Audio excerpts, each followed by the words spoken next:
I want to talk about change and transition. Any changes that we're going to do at all have to come from within ourselves. They absolutely must. And change to me means that you change from a feeling of separation and isolation and loneliness and anger and fear and pain and into a state of peacefulness, wonderful peacefulness, where you can relax and really enjoy life as it comes to you, knowing that everything will be all right. Life is wonderful, and that everything is perfect in my world, and I move into my greater good always. And that way it doesn't really matter to me which direction my life takes, because I know it's going to be wonderful, so I can enjoy all sorts of things. You know, Gerald Jampolsky says that love is letting go of fear, and there is either fear or there's love.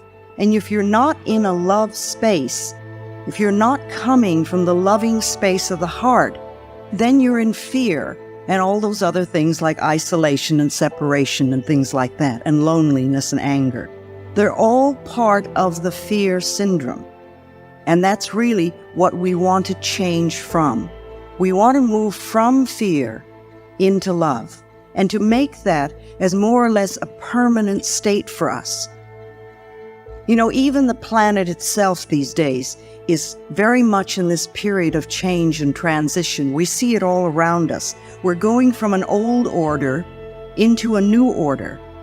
And some people say it began with the Aquarian age, and at least the astrologers like to describe it that way. But you know, to me, astrology and numerology and palmistries and all those other various methodologies are just ways of describing life. They explain life in a slightly different way, and people use different language to do this.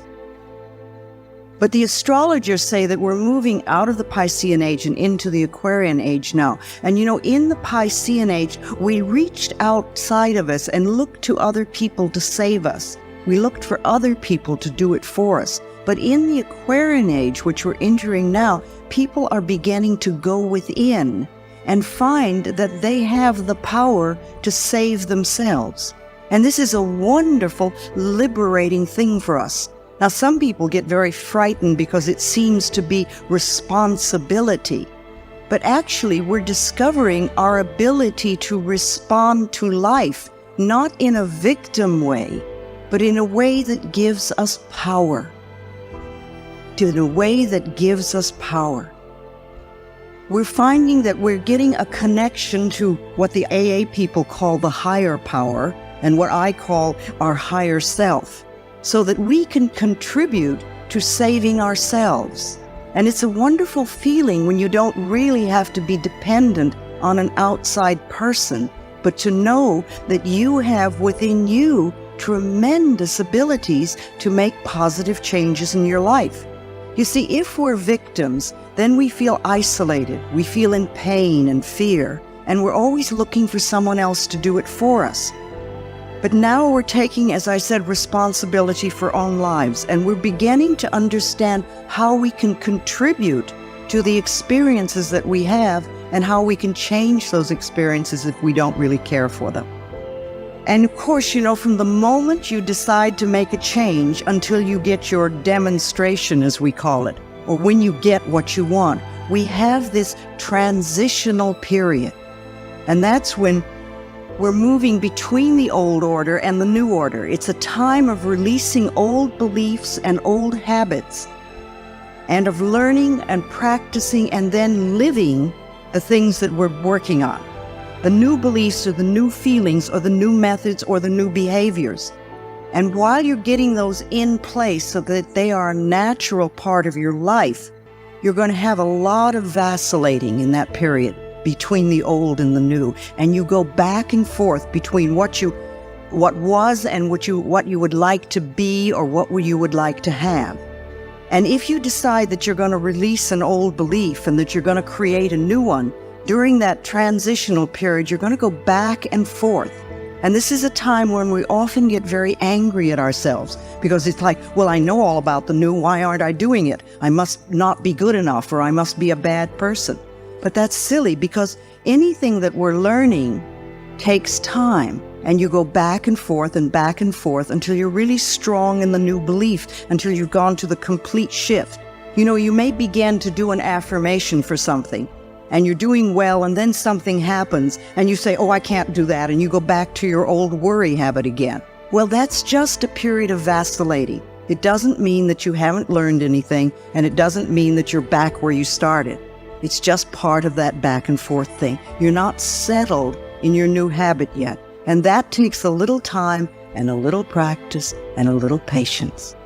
And you want to be patient with yourself. Be patient with yourself. You want to build yourself up instead of beating yourself up. There's a tremendously different image if you just think of it. Do your thoughts build you up or do they beat you up? When you beat yourself up, that's not being very loving to yourself. Sometimes we don't need to make outward changes so much as to go within and just sort of take what we already do and alter it just a little bit. Somebody was saying to me tonight that they were thinking about a new apartment and they were worrying that there wouldn't be enough money. And I said, well, why don't you start affirming there will be lots of money? And it's just like a tiny little thing, and you almost change 2 words. But it's a small way of changing the way you look at a particular situation. Somebody was asking me, saying that they were in a lot of pain. And, they kept using the word pain so much. And they said, is there another word that I could use? And I thought of the time that I smashed my finger with a window. And I realized that if I really gave into it, I was going to go through a very difficult period. So the minute it happened, I started to do some mental work right away. But then I remembered I was referring to my finger as having a lot of sensation. And, by insisting upon viewing it in that particular way, to me, I think helped it heal much quicker and helped me handle what could have been an incredibly painful thing. Because I knew that if I could alter my mind, it would be better. If we can just alter the way we think just a little bit. So those of us who want to change, we're moving from an old order to a new order. And lots of things are happening on this planet. I don't think things on the planet are so very different than they used to be. But we seem to be more aware of things. I see things in the paper all the time, and I think, oh my goodness, are we really doing that? And then as I continue to read, it seems like we've been doing it for a long time, but it's coming to the surface. We seem to see more negativity. But if you want to clean your own mental house, if you decide to work on yourself and you're going to go inside, you have to look and see what is there.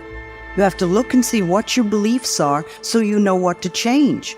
You can't clean out the negativity if you don't see it.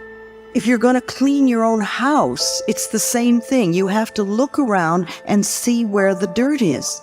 You have to pick things up and dust them and look around and polish them or throw them out or replace them. But you have to see what's there. And if we're going to make a big transitional phase on this planet and really help to heal this planet, we're going to have to look and see what's occurring here. We're going to have to see what's happening and to uncover the negativity. And the things that have been hidden for a long time are going to come to the surface. I really want to help create a world where it's safe for us to love each other. That's all. Just to love each other. A world where we can be loved and accepted exactly as we are. That's what you wanted when you were a little child. When you were little, you wanted to be loved just as you were, even if you were too skinny or too heavy, or if you weren't smart enough, or you weren't like the person across the street, or maybe you were scared, but you still wanted to be loved. And it's the same thing we're all looking for now, only we're not going to get this love and acceptance from other people unless we can give it to ourselves. When we feel good enough to be loved, then others will love and accept us too. It's really that simple. I think that we come to this planet to learn and to practice unconditional love. And it's not always an easy thing to do, but I think that's what we've come here for. To have unconditional love, first of all, for ourselves, no matter what they said or what they did to us in the past. And also to give that same unconditional love to other people, to just allow them to be who they are, and to get rid of this them and us, because it's not them and us, it's all us. And we need to know that. And if we're going to heal this planet, we have to know it's all us. And there are no groups that are expendable, and there are no groups that are less than.